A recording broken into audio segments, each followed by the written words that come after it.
ये तीर्थ एक ऐसा तीर्थ है जिसे देवताओं ने स्वयं बनाया है। यहाँ पे महादेव साक्षात जीवित अवस्था में है और इसीलिए इसको जागेश्वर धाम कहा जाता है। 125 मंदिर समूह में 108 भगवान शंकर के और बाकी 5 मंदिर हैं। उनमें हनुमान जी का जो दक्षिण मुखी है ये परिक्रमा मार्ग में प्रथम स्थान है। इस स्थान पर जगत गुरु शंकराचार्य जी ने आके 8वीं शताब्दी में इस स्थान की और महत्ता को बढ़ाया और यहाँ पर चंद राजाओं ने, अंदर आपने देखा होगा 2 मूर्तियाँ हैं जो अखंड दीप जिन्होंने हाथ में लिया हुआ है, तो उन्होंने इस स्थान पर आके यहाँ की पूजा पद्धति को हमेशा के लिए बरकरार रखने के लिए दक्षिण भारत से यहाँ पर ब्राह्मण परिवारों को बुला के 365 गाँवों को यहाँ पूजा के लिए नियत कर दिया।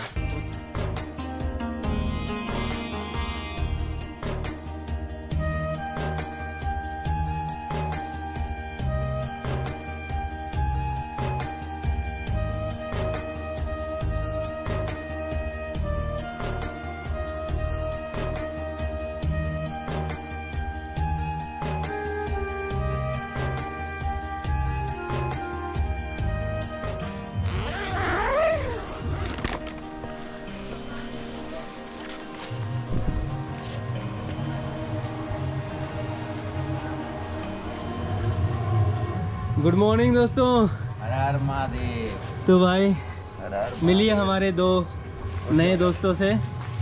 ये हमारा सोनू भाई, गुड मॉर्निंग, कैसे हो? Good morning. और ये हमारा अरुण की यात्रा। Good morning. हर हर महादेव। राधे राधे। और अच्छा है सब, मस्त है। कल इन लोग रात तक पहुंच ही गया था। महादेव की असीम कृपा से हम लोग मिल ही गए।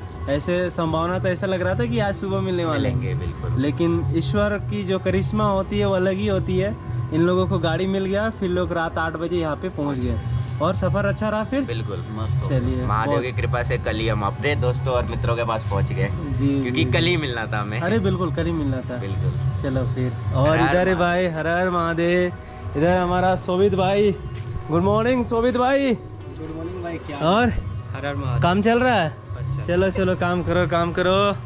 आप सभी को भी राधे राधे, गुड मॉर्निंग, नर्मदे यार। कैसे हैं आप सभी? स्वागत है आप सभी को और एक न्यू एपिसोड में। तो भाई हम हैं इस वक्त जागेश्वर धाम में और कल हम दिखा नहीं पाए थे क्योंकि अंधेरा हो गया था, लेकिन आज दिखाएंगे आपको पूरा जागेश्वर धाम कैसा दिखता है और कितने मंदिर है। एक एक मंदिर को हम बारीकी से देखेंगे और जितने भी देवी देवता हैं उसका हम दर्शन करेंगे और आप सभी को भी दर्शन कराएंगे। तो चलिए भाई इस वीडियो की शुरुआत करते हैं। तो अभी हम चारों दोस्त जा रहे हैं। एक यहाँ पे ब्रह्मा कुंड है। बोला जाता है कि मंदिर दर्शन करने से पहले आपको उस कुंड में स्नान करते हैं, तब जाके जो यहाँ की यात्रा है वो पूरी मानी जाती है। तो अभी हम उस कुंड में स्नान करने के लिए जा रहे हैं।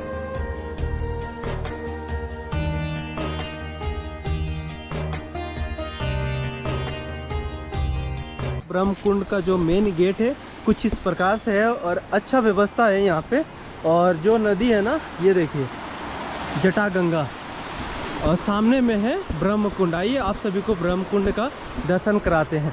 ये आप देख सकते हैं ब्रह्म कुंड का स्ट्रक्चर कुछ इस प्रकार से है, लेकिन हमें समझ में नहीं आ रहा कुंड है कि नहीं।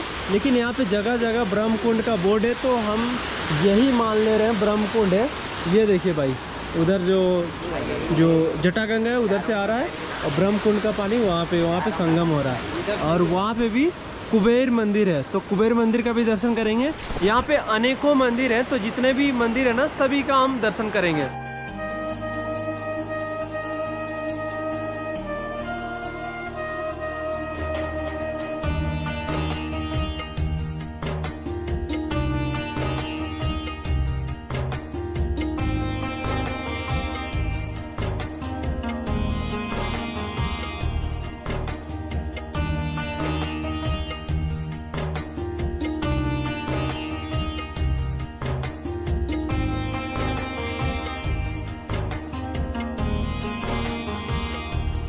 तो दोस्तों हमने स्नान कर लिया है ब्रह्म कुंड में, और ब्रह्म कुंड में ही एक दुर्गा माता का मंदिर है।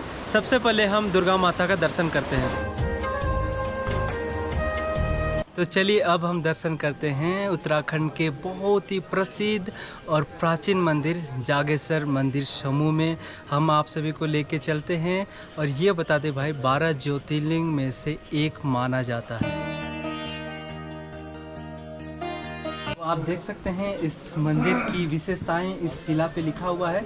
तो आइए हम आप सभी को पढ़ के सुनाते हैं। जागेश्वर मंदिर समूह कैलाश मानसरोवर के प्राचीन यात्रा मार्ग पर स्थित ऐसी मान्यता है कि यह भगवान शिव के 12 ज्योतिर्लिंग में से एक है तथा जगत गुरु आदि शंकराचार्य ने इस स्थान का भ्रमण किया तथा इसकी मान्यता को पूर्ण स्थापित किया। तो ये भाई 12 ज्योतिर्लिंग में से एक आता है। और भी इंफॉर्मेशन दिया हुआ है। इस मंदिर में 2 मुख्य मंदिर हैं, ये देखिए, एक और ये दूसरा। बाद बाकी छोटे बड़े मिलाकर 100 टोटल 25 मंदिर इस जागेश्वर मंदिर समूह में हैं। तो हम एक एक करके मंदिर का दर्शन करेंगे। सबसे पहले आप सभी को लेके चलते हैं श्री ज्योतिर्लिंगा जागेश्वर मंदिर पे। ये देखिए मंदिर का कुछ दृश्य इस प्रकार से है।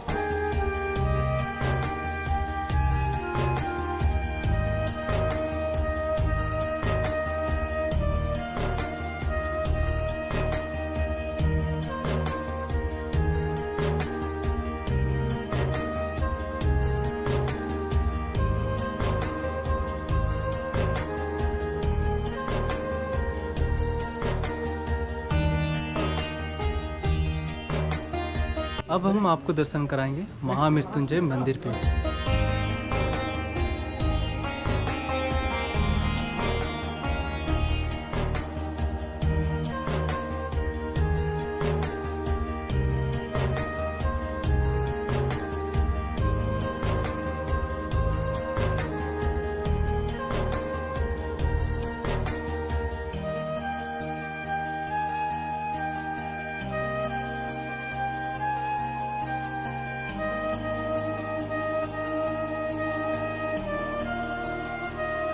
अभी तक हमने आपको दर्शन कराया जागेश्वर महादेव मंदिर पे और महामृत्युंजय मंदिर पे।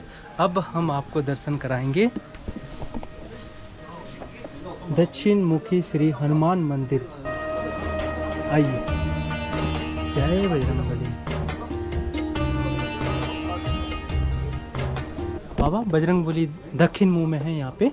जी हाँ जी। 125 मंदिर समूह में यहाँ 5 मंदिर जो परिक्रमा मार्ग में पड़ते हैं उसमें प्रथम स्थान है दक्षिण मुखी हनुमान जी का। दक्षिण मुखी का मतलब है कि जैसे नरसिंह अवतार में हिरण्याकश्यप का भगवान ने खंबे से प्रकट होकर अपनी जंघाओं में रख के उसका मर्दन किया था, तो इसी प्रकार हनुमान जी का जो दक्षिण मुख है वो सारी नकारात्मक शक्तियों के प्रभाव को, चाहे शनि का प्रभाव हो या आपके ग्रह योग का कोई प्रभाव हो, तो वो नकारात्मकता को समाप्त करता है। तो इसलिए इस स्थान की भौगोलिक स्थिति ऐसी है कि यहाँ कुबेर बाबा का है जैसे स्थान और महिषासुर मर्दनी भगवती मैया का स्थान है और ऐसे हनुमान जी का जो दक्षिण मुखी स्थान है। तो ये मूर्ति की स्थापना इसलिए की गई कि दक्षिण मुखी जो नकारात्मक प्रभाव हैं किसी भी प्रकार के, तो वो समाप्त होते हैं। तो इसलिए ये 125 मंदिर समूह में 108 भगवान शंकर के और बाकी 5 मंदिर हैं, उनमें हनुमान जी का जो दक्षिण मुखी है ये परिक्रमा मार्ग में प्रथम स्थान है। इसके बाद आगे फिर आपके मतलब यहाँ का जो परिक्रमा मार्ग, हाँ जो परिक्रमा मंदिर हाँ यहाँ प्रथम जो ज्योतिर्लिंग में यहाँ दर्शन के बाद जो प्रारंभ होता है ना, यहाँ ये परिक्रमा मार्ग है जहाँ पर पहला है। जी हाँ ये पहला है। और दूसरा कौन सा है बाबा? दूसरा है इसके बाद सूर्य नवग्रह, तीसरा पुष्टि माता, और चौथा महामृत्युंजय जो परिक्रमा मार्ग में पड़ता है। उसके बाद में केदारनाथ से फिर आप फिर पुनः स्थान में आते हैं जहाँ स्वयंभू ज्योतिर्लिंग है, जो अर्धनारीश्वर में है। जी जी जी जी। तो फिर उसके बाद भैरवनाथ, बडुक भैरवनाथ, उसके बाद फिर कुबेर बाबा। अभी हम लोग किधर जाएंगे? इस तरफ जाएंगे। जी। जगह की महत्वता के बारे, जो वर्षों पुरानी ये प्राचीन मंदिर है, इस जगह की जो महत्वता है वो थोड़ा सा आप हमारे देशवासी को मैसेज। नमस्कार, मेरा नाम केशव भट्ट, मैं हनुमान मंदिर पुजारी जागेश्वर धाम में स्थित। यह स्थान अल्मोड़ा ज़िले के उत्तराखंड राज्य के अल्मोड़ा ज़िले में 38 किलोमीटर की दूरी पर ईशान कोण में स्थित, जहाँ भगवान शंकर स्वयं अर्धनारीश्वर रूप में प्रकटीकरण है। इस ज्योतिर्लिंग में भगवान शंकर और माता पार्वती का प्राकटीकरण है। यह सप्त ऋषियों की तपोभूमि रही है। सप्त ऋषियों को साक्षात भगवान के दर्शन हुए हैं नटराज रूप में। ऋषि पत्नियां पुष्प और कुशालिनी जिस स्थान पर जाती थी, तो एक बार उन्हें वहां ऐसी एक आकृति लावण्यमय जटाजूट और नटराज रूप में वो आकृति दिखाई दी, लेकिन ऋषिपतियों ने कोशिश की कि समय पर ऋषियों की पूजा में विलम्ब न हो, तो इसलिए पुष्प और कुशाली ने उस स्थान पर गई थी। तो उन्हें वो आकृति दिखाई देने के बाद वो सम्मोहित हो गई और वो वापस नहीं पहुंच पाई। तो ऋषियों को चिंता हुई, तो उस स्थान पर वो पहुंचे हैं। उन्होंने देखा वही जटाजूट आकृति, लावण्यमय, आभामय, जिनसे वो आंखें नहीं मिला पाए। तो उन्होंने आवेश में, क्रोध में आके उनको बोल दिया कि आप जो भी हैं, आपकी वजह से हमारी पूजा में विलम्ब हुआ है, इसलिए आप इस स्थान पर जागृत रूप में स्थिर रहें। तो भगवान शंकर माता पार्वती के साथ ऋषियों ने और ऋषि पत्नियों ने उनके दर्शन किए हैं। तो साक्षात यहाँ पर अर्धनारीश्वर रूप में है, जिसका प्रतीक एक पेड़ है, जिसकी व्यास जो है 8.5 मीटर और ऊंचाई 65 मीटर है। तो दोनों दिशाएं विपरीत हैं। भगवान शंकर भूत भावन हैं और भस्म से प्रेम करने वाले हैं, संसार को सब कुछ देने वाले हैं, स्वयं विष पीकर अमृत संसार को बांटा है पूरे प्राणियों के लिए। सब कुछ, शिव का मतलब ही कल्याण है, तो सबके कल्याण के लिए सोचने वाले भगवान शंकर, उन्होंने यहाँ पर अर्धनारीश्वर में अपना प्रकटीकरण किया। जो इस स्थान पर जगतगुरु शंकराचार्य जी ने आके 8वीं शताब्दी में इस स्थान की और महत्ता को बढ़ाया। और यहाँ पर चंद राजाओं ने, अंदर आपने देखा होगा 2 मूर्ति हैं जो अखंड दीप जिन्होंने हाथ में लिया हुआ है, तो उन्होंने इस स्थान पर आके यहाँ की पूजा पद्धति को हमेशा के लिए बरकरार रखने के लिए दक्षिण भारत से यहाँ पर ब्राह्मण परिवारों को बुला के 365 गाँवों को यहाँ पूजा के लिए नियत कर दिया। तो यहाँ प्रातः पुजारी, भोग पुजारी, अनुष्ठान करने वाले पुजारी, अनेक प्रकार के सभी अपनी अपनी व्यवस्था में बहुत प्राचीन समय से हैं। और यह बहुत प्राचीन काल का यहाँ का निर्माण है। प्राचीन समय में, पांडवकालीन समय में काष्ठ निर्माण के बाद फिर इन्हीं चंद राजाओं ने इसको पत्थर के रूप में, जो आप देख रहे हैं ना, जी, तो इस कलाकृति को जो भी है एक दिव्य शक्ति के द्वारा उन्होंने बनाया। तो यह स्थान अपने आप में महत्व रखता है। इसके बारे में स्कंद पुराण के मानस खंड में कहा गया है, भूतले मुनि शार्दुला सत्यमेतन म्योदितम, अर्थात ऐसा स्थान काशी विश्वनाथ धाम के बाद दूसरा है मुक्ति मार्ग के लिए, मोक्ष प्राप्ति के लिए। जिनको भगवान शंकर की कृपा प्राप्त करनी है वो यहाँ पर आते हैं। और सावन के महीने में पूरा यहाँ पर अनुष्ठान होते हैं, जिसमें रुद्राभिषेक है, शिवार्चन है और ग्रहों के अनुष्ठान है, अन्य आदि पूजाएं यहाँ पर होती हैं। और इस स्थान में पीछे जटागंगा है जो 4 किलोमीटर की दूरी से बह के आ रही है। और एक नदी जहाँ ब्रह्मकुंड बना है, जहाँ पर बताते हैं देवता स्नान करके यहाँ भगवान भोलेनाथ के लिए साधना करते थे। तो उस स्थान पर अश्मिता नदी, अलकनंदा जो ऊपर वृद्ध जागेश्वर स्थान है वहाँ से, क्योंकि इस स्थान की भौगोलिक जो संरचना है उसमें दंडेश्वर, कोटेश्वर, वृद्ध जागेश्वर और झाकरसेन, ये 3-4 ऐसी जगहें हैं। 3 किलोमीटर की परिधि में जो देवदार का जंगल फैला हुआ है, तो इसी का नाम, इसी वजह से स्कंद पुराण के मानस खंड में इसका वर्णन है कि नागेशम दारुका बने अन्य कहीं न हो गए, उत्तराखंड के जागेश्वर नामक स्थान में है। और स्कंद पुराण में इसका हाटकेश्वर, यागेश्वर, तो ये अपभ्रंश होते होते जागेश्वर के नाम से प्रसिद्ध है। और यहाँ 100 पूरे परिसर में 125 मंदिर हैं, जिनमें 108 शिवलिंग हैं, बाकी 17 अन्य देवी देवताओं के हैं। और जैसा मैंने आपको पहले बताया कि परिक्रमा मार्ग में आप जैसे चल रहे हैं, तो यहाँ 5 मंदिरों की परिक्रमा है, जिसकी उसके बाद फिर भैरवनाथ के दर्शन के बाद आपकी परिक्रमा पूर्ण होती है। और कुबेर जी के दर्शन के लिए जटागंगा, जो पीछे जटागंगा है, इसके किनारे ब्राह्मण, क्षत्रिय, वैश्य, शूद्र 5 वीथियाँ बनी हैं जहाँ शवदाह होते हैं। और पीछे शमशान भूमि के पास में ही, जहाँ पर गोस्वामी लोग, जो यहाँ दाल चावल सब्जी का भोग लगता है, जिसको गोस्वामी लोग नाथ संप्रदाय वाले ग्रहण करते हैं, तो उनकी समाधि स्थल बना हुआ है, उनको दफनाया जाता है वहाँ। तो यहाँ पर इस तरह से ईशान कोण में भगवान शंकर की स्वयं की उत्पत्ति है, जहाँ आपने अंदर प्रकटीकरण देखा होगा ज्योतिर्लिंग का। तो बायां भाग दायां भाग है, तो अर्धनारीश्वर का प्रतीक है। और एक देवदार का वृक्ष मैंने आपको जो बताया। तो ये यहाँ की महिमा है। यहाँ के बारे में स्कंद पुराण के मानस खंड में बहुत विस्तृत वर्णन मिलता है। तो इसलिए कई बार लोग ये भी सोचते हैं कि नागेशम दारुका बने गुजरात में है, लेकिन गुजरात में हैदराबाद में जो स्थान है, ये जो देवदार का घना जंगल है और पीछे पवित्र जटागंगा और इधर अस्मिता, 2 नदियों का संगम, उसके स्थान पर भगवान शंकर का प्राकृतिकरण और ऋषि पत्नियों के द्वारा, ऋषियों के द्वारा यहाँ पूजा पाठ और ध्यान योग की जो प्रक्रियाएं होती थी, तो उनको देखते हुए आज भी 1300 साल पुराने इस स्थान में भगवान शंकर के लिए लोग हमेशा यहाँ आते हैं। जो भी अपनी मनोकामना व्यक्त करते हैं बाबा उनका कल्याण करते हैं, उनकी मनोकामनाएं पूर्ण होती हैं। इसलिए भक्तों का यहाँ पूरे साल भर भीड़ लगी रहती है। जी जी जी जी, बहुत बहुत धन्यवाद, बहुत बहुत धन्यवाद। आपने बहुत ही अच्छी इस जगह की महत्वता का बताया बाबा। जय हो, जय हो। हर हर महादेव। हर महादेव।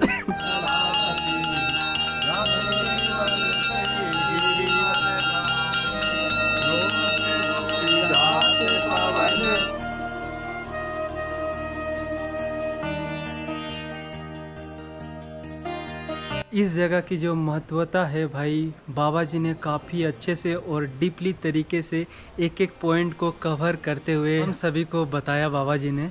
अब हम एक एक करके सभी मंदिरों के हम दर्शन करते हैं। उससे पहले बता दें, ये जितने भी मंदिर है ना, बाबा ने बताया 108 शिवलिंग है यहाँ पे। आप देख सकते हैं ऐसे ऐसे 108 यहाँ पे शिवलिंग है। और जितने भी मंदिर है ना भाई, पत्थर को कहते हैं शिला, शिला से बना हुआ सारे मंदिर हैं, सारे के सारे शिला के ही बने हुए मंदिर हैं, पत्थर का ही ओनली। अभी हम आपको दर्शन कराएंगे सूर्य मंदिर।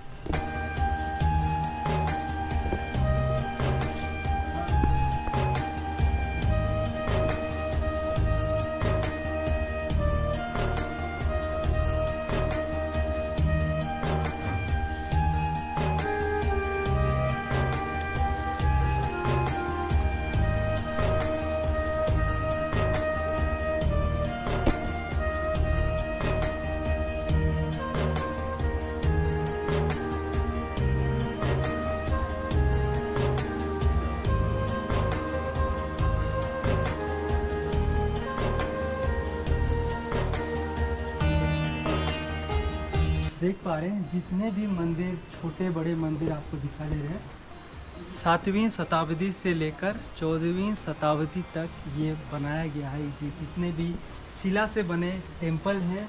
और भाई 12 ज्योतिर्लिंग में से एक है। अगर आप 12 ज्योतिर्लिंग किए हैं और यहाँ पे नहीं आए हैं तो आपका 12 ज्योतिर्लिंग पूरा नहीं हुआ है भाई। यहाँ पे आएँ, फिर आप दर्शन करें जागेश्वर महादेव के, और जितने भी 125 टेम्पल है उनका आप दर्शन करें। और जैसे कि यहाँ पे स्पष्ट रूप से लिखा हुआ है, ये पूरा क्षेत्र है ना देवदार का जंगल, ये आप पीछे देख सकते हैं, ये है वो जंगल। 3 किलोमीटर तक पूरा घना जंगल है देवदार का। ये देखिए भाई, इस जगह अलग ही सुकून, शांति, एकदम प्रकृति की गोद में ये मंदिर है। आप देख सकते हैं उस साइड धूप है लेकिन इस साइड आपको छांव मिलेंगे, क्योंकि ये पूरा जंगल के सराउंडेड है, बीचों बीच ये मंदिर पड़ता है। अब हम आपको लेके चलते हैं शक्तिपीठ पुष्प देवी महादेवी के पास।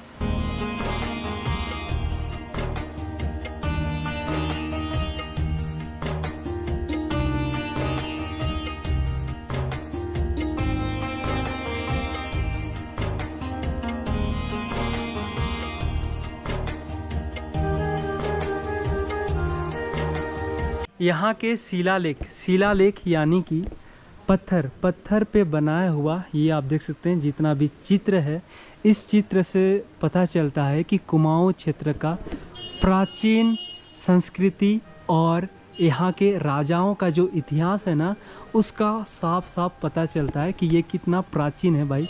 आप देख सकते हैं काफ़ी सुंदर सुंदर शिलाओं पे ये चित्र बनाया गया है। ये देखिए जितने भी मंदिर है आपको बहुत ही सुंदर सुंदर आपको चित्र देखने को मिलेंगे। ये देखिए यहाँ पे छोटे बड़े अनेकों मंदिर हैं।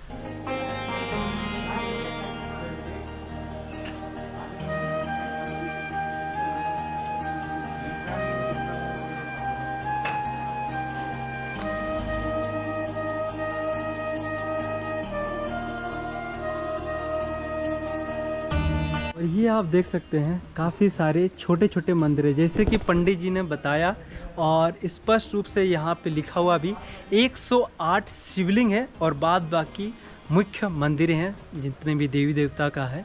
सारे कुछ मंदिरों का परिक्रमा होता है, उनमें से सारा परिक्रमा होता है। ये आप देख सकते हैं कुछ कुछ ऐसे जो छोटे छोटे मंदिर है ना, उनकी जो शिला है ना इस प्रकार थोड़ा सा डैमेज हो गया है, लेकिन मंदिर की मजबूती अभी भी बनी हुई है।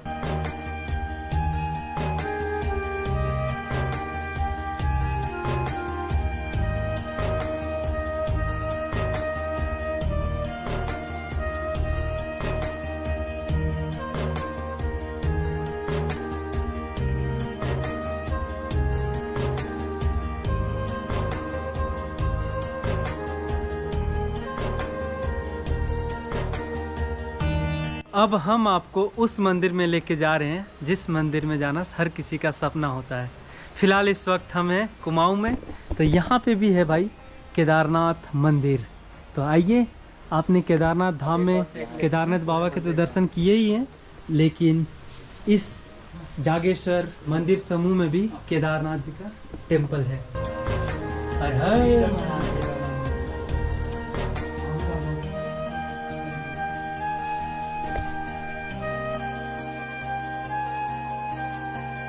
जैसे ही आप केदारनाथ मंदिर के दर्शन करते हैं तो मंदिर के समीप में ही आपको एक वृक्ष दिखाई देगा।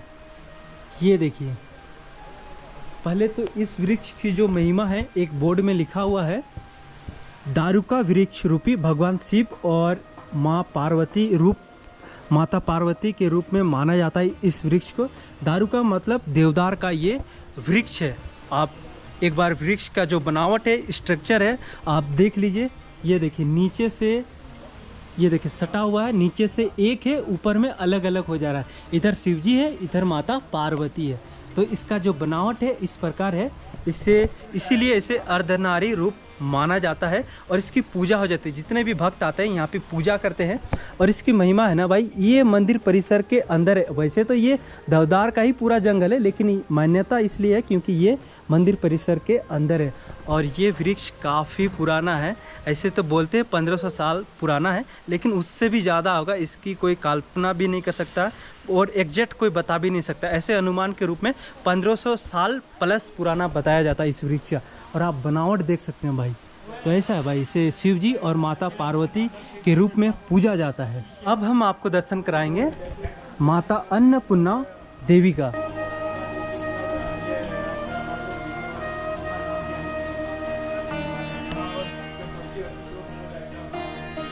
अब हम आपको दर्शन कराएंगे नंदा देवी अथवा नव दुर्गा मंदिर का। तो ये देखिए, मंदिर का जो बनावट है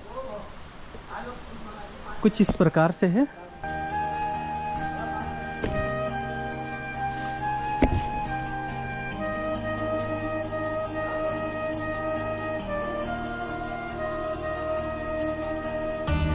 इस मंदिर परिसर के अंदर एक आपको कमल कुंड मिलेगा, तो कमल कुंड का भी आप दर्शन कर लीजिएगा।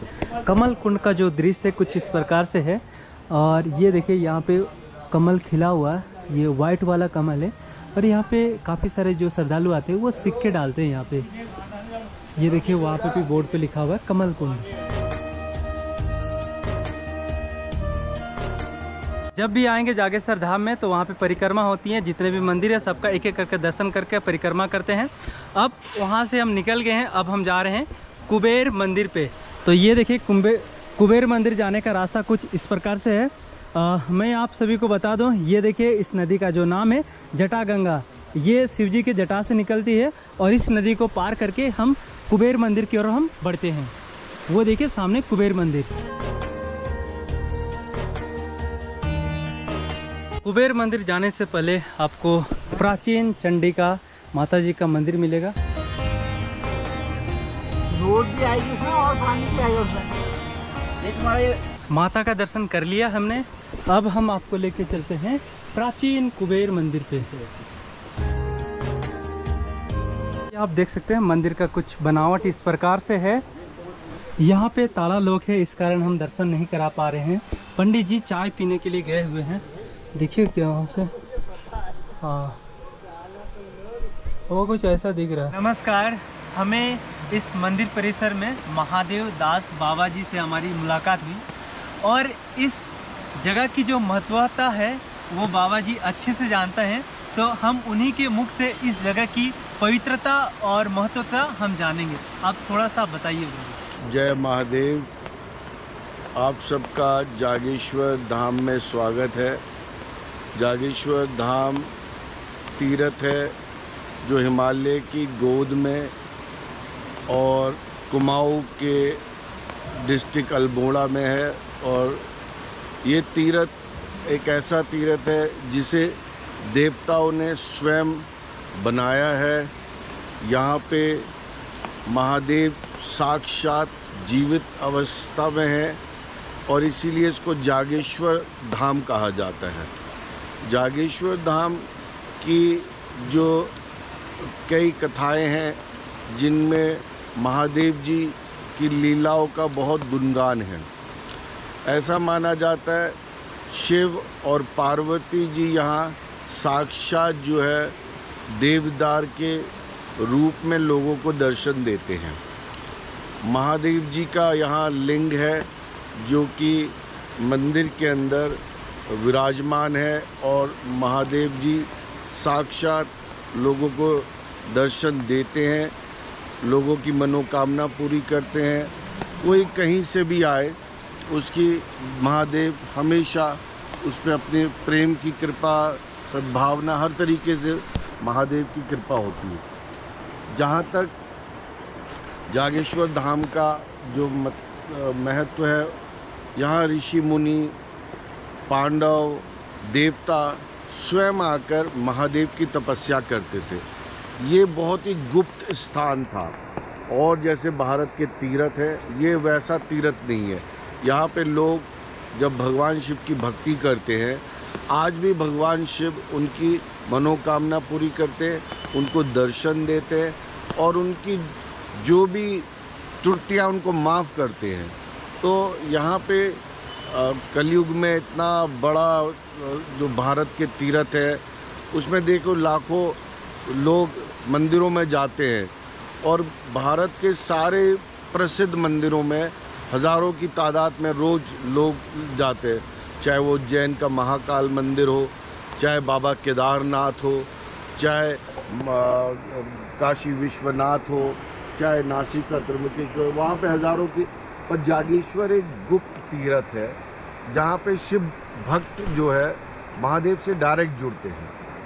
तो मैं चाहूँगा आप इस चैनल के माध्यम से, इन भक्तों के माध्यम से जागेश्वर धाम आएँ, महाशिव की जो अनंत लीला है उसका फ़ायदा उठाएं। यहाँ पे ब्रह्म कुंड है जहाँ ब्रह्मा जी ने साक्षात आकर स्नान करके महादेव जी को मनाया था। तो ब्रह्म कुंड का महत्व है। यहाँ हनुमान जी इस मंदिर की रक्षा करते हैं, साक्षात हनुमान जी यहाँ विराजमान है। और यहाँ के हनुमान जी ऐसे हनुमान जी हैं जो आज भी लोगों को दर्शन देते हैं। तो हनुमान जी का बहुत ही विराट रूप यहाँ पे स्थापित है। उसके बाद जो है यहाँ महामृत्युंजय मंदिर है, पूरी दुनिया में एक ही ये मंदिर है महामृत्युंजय मंदिर। बहुत ही यहाँ पे मंदिर के अंदर शक्ति है। साक्षात महादेव जी इतने भोले बाबा हैं कि भक्तों की मनोकामना पूरी कर देते हैं। तो ये थी भाई इस जगह की महत्वता, पवित्रता। अब हम थोड़ा सा इनके परिचय के बारे में थोड़ा सा जानते हैं। आप अपना परिचय दे दीजिए। मैं महादेव दास बाबा जी हूँ और कई वर्षों से नंदा देवी हिमालय में रहता हूँ और शिव भक्त हूँ, शैविज़्म को फॉलो करता हूँ और महादेव मेरे ईष्ट भगवान हैं और काल भैरव जी की मैं पूजा करता हूँ और महादेव के सारे ज्योतिर्लिंग कर चुका हूँ। ऐसा कोई तीर्थ शिव जी का नहीं है जो नहीं छोड़ता हूँ। पर जागेश्वर जो है वो मुझे मेरी आत्मा का और जागेश्वर का रिश्ता है। तो पूरे भारत भ्रमण करके मुझे जो शांति यहाँ मिलती है वो कहीं नहीं मिलती है। तो मैं कोशिश करता हूँ कि जागेश्वर में ही ज़्यादा टाइम बिताऊँ। करीबन 35 साल से घर नहीं गए हैं, ये पूरा भारतवर्ष में घूम ही रहे हैं। तो बाबा जी से मिलके काफ़ी अच्छा लगा। 45 साल 45 ईयर से बाहर ही हैं। पूरा भारतवर्ष में जितने भी तीर्थ स्थल है कहीं नहीं छोड़े। एटलीस्ट नंदा देवी तक बाबा जी गए हुए हैं। वहाँ जाने की इच्छा हर किसी की होती है। तो बाबा जी हम सभी दोस्तों को ढेरों सारा ज्ञान दिया और काफ़ी सारे जगहों की महत्वता के बारे हमें समझाया, बताया और ज्ञान दिया। उसके लिए तहे दिल से धन्यवाद। आपने हमारे आप थोड़ा सा आशीर्वाद दे दीजिए बाबा। ऐसे ही सदा सभी का आशीर्वाद रहे। मैं चाहूँगा भगवान महादेव इनकी मनोकामना पूरी करें। जी जी जी, बस आशीर्वाद ही रहे बस।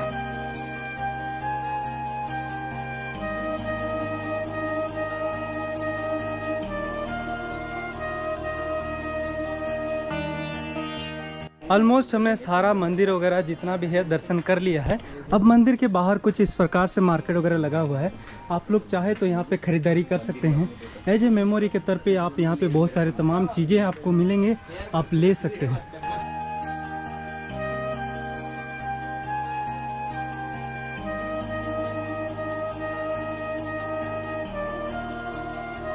तो भाई बहुत ही शुभ घड़ी पे जी जी जी बाबा जी, बिल्कुल बिल्कुल, बहुत ही शुभ घड़ी पे हम लोग पहुँचे हुए हैं। वहाँ शिव पुराण की कथा चल रही है यहाँ पे, और सभी भक्तों के लिए यह भंडारे की व्यवस्था की गई है। जी बाबा, ये देखिए, चलिए प्रसाद ग्रहण करते हैं। ये सभी श्रद्धालु यहाँ पे प्रसाद ग्रहण कर रहे हैं, हम भी ग्रहण करते हैं। तो दोस्तों आप देख सकते हैं हमें प्रसादी में क्या क्या मिले। इधर पकोड़े मिले हैं, इधर मीठे पुलाव मिले हैं, चना की सब्जी है, बूंदिया है, हलवा है, पूड़ी है। कैसा? वाह यार, अच्छा है, बहुत स्वादिष्ट है। नहीं है। हाँ हाँ। और इधर हमारे दोनों भाई, कैसा स्वादिष्ट है ना प्रसादी? हर महादेव। ये भाई हमारी सौभाग्य है कि वहाँ शिव पुराण की कथा चल रही है और उसका प्रसादी हम ग्रहण कर पा रहे हैं। हर हर महादेव।